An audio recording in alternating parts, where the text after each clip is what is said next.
যখন কোন ব্যক্তি জমিনে মাটির উপর যখন কোন ব্যক্তি নাফরমানি করে ওই মাটি আল্লাহ পাক রব্বুল আলামিনের কাছে বলি আল্লাহ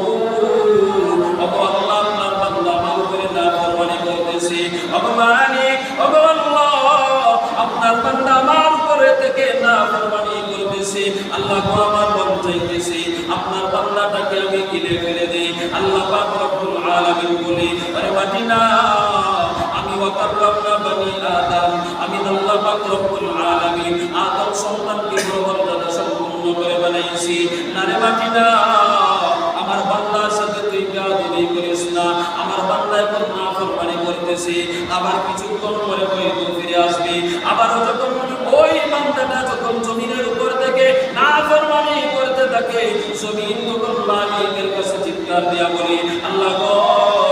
আপনার বান্দাটা তো কিছুক্ষণ পূর্বে নাফরমানি করছিল আপনি বলছিলেন আপনার বান্দাটা ফিরে আসবে কিন্তু প্রভু গো আপনার বান্দা তো ফিরে আসে নাই আপনার বান্দা আরো বেশি নাফরমানি করতেছে আল্লাহ তখন বলে আরে বাকি না আমার বান্দার সাথে তুই খারাপ আচরণ করিস না আমার বান্দাটা শয়তানের ধোঁকায় পড়িয়া নফসে আম্মারার ধোঁকায় পড়িয়া নাফরমানি করে ফেলতেছে আজকে ফিরে আসে নাই হয়তো আগামী কালকে ফিরে আসবে এইভাবে প্রত্যেকটা দিন যখন এক একটা নাফরমান আল্লাহর তৈরি জমিনের উপর যখন নাফরমানি করতে থাকে মাটি প্রত্যেকটা দিন আল্লাহর সাথে কথা বলতে থাকে মালিক তার বান্দার পক্ষ হইয়া বলে না রে না আমার বান্দার সাথে তুই খারাপ আচরণ করিস না আমি আল্লাহ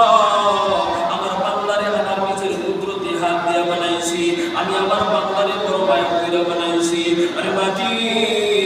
তুই আমার বান্দার সাথে খারাপ আচরণ করিস না রে এমনকি একদিন যখন ওই বান্দাটা মৃত্যুবরণ করে কবরের মধ্যে যখন পৌঁছে যায় তখন ওই মাটি মালিকের কাছে চিৎকার দিয়া বলে আল্লাহ মালিক আপনি কেমন নাফরমান বান্দা সম্পর্কে আমার কাছে সুপারিশ করছিলেন গো আল্লাহ মালিক আপনি এমন নাফরমান বান্দা সম্পর্কে আমার কাছে সুপারিশ করেছেন গো আল্লাহ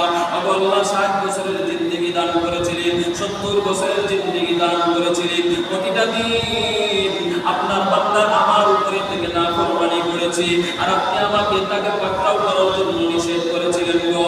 আল্লাহ আজকে তার হায়াত পুরো গেছে আমার ভিতরে আপনার বান্দাটা চলে আসছে আল্লাহ আজকে কি আপনি তার জন্য সুপারিশ করবেন নাকি মাটি যখন মালিকের কাছে ওই কথা বলে আল্লাহ নিজে লজ্জিত হইয়া বলে আরে নাফরমান বান্দা